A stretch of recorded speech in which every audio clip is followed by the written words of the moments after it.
क्या आपको पता है अगर आप सिर्फ 1 घंटे तक भी हेडफोन का इस्तेमाल करते हैं तो आपके कानों में बैक्टीरिया की संख्या 700 गुना ज्यादा बढ़ जाती है। क्या आप सभी को पता है कि प्लास्टिक सर्जरी की खोज सबसे पहले कहाँ हुई थी? अगर नहीं तो आपको ये वीडियो जरूर देखनी चाहिए। तो चलिए शुरू करते हैं। मैं निशा सिंह आपका स्वागत करती हूँ मी साइंस में। 6th सेंचुरी मतलब लगभग आज से 2500 साल पहले 600 BC में भारत के काशी में सुश्रुत नाम के एक व्यक्ति का जन्म हुआ। इन्होंने ही सबसे पहले प्लास्टिक सर्जरी को डिस्क्राइब किया था, जिन्हें प्लास्टिक सर्जरी का जनक भी कहा जाता है, फादर ऑफ सर्जरी। इन्होंने अपनी शिक्षा धन्वंतरी से प्राप्त की। सुश्रुत ही सुश्रुत संहिता के प्रणेता भी माने जाते हैं, जो कि इन्होंने पाम लीफ में संस्कृत में लिखी थी, जो कि आज लॉस एंजलिस कंट्री के म्यूजियम ऑफ आर्ट में रखी हुई हैं, जिसका लिंक मैंने आपको डिस्क्रिप्शन में दिया हुआ है।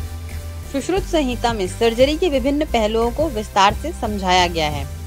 सर्जरी के लिए सुश्रुत 125 तरह के उपकरणों का प्रयोग करते थे। ये उपकरण शल्य क्रिया की जटिलता को देखते हुए खोजे गए थे।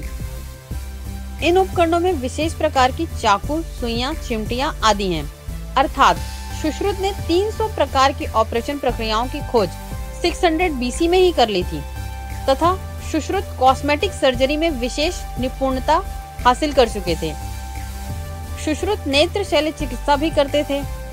क्या आपको पता है कि उन्होंने उस वक्त ही मोतियाबिंद के ऑपरेशन करने की विधि को भी विस्तार से समझ लिया था।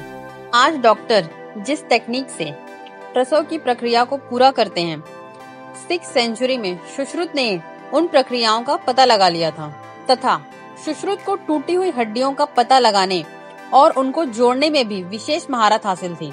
अर्थात सर्जरी के दौरान होने वाले दर्द को कम करने के लिए सुश्रुत विशेष प्रकार की औषधियों का उपयोग करते थे, जिन्हें कि आज आप सभी एनेस्थीसिया के नाम से जानते हैं। अर्थात सुश्रुत को फादर ऑफ एनेस्थीसिया भी कहा जाता है तथा सुश्रुत को डायबिटीज व ओबेसिटी के रोग की भी विशेष प्रकार की जानकारी थी। सुश्रुत श्रेष्ठ शल्य चिकित्सक, सर्जन होने के साथ साथ श्रेष्ठ शिक्षक भी थे। उन्होंने अपने शिष्यों को शल्य चिकित्सा के सिद्धांत बताए और शल्य क्रिया का अभ्यास कराया। प्रारंभिक अवस्था में शल्य क्रिया के अभ्यास के लिए सुश्रुत फलों, सब्जियों और मोम के पुतलों का उपयोग करते थे। मानव शरीर की अंदरूनी संरचना को समझाने के लिए सुश्रुत डेड बॉडी के ऊपर शल्य क्रिया करके अपने शिष्यों को समझाते थे।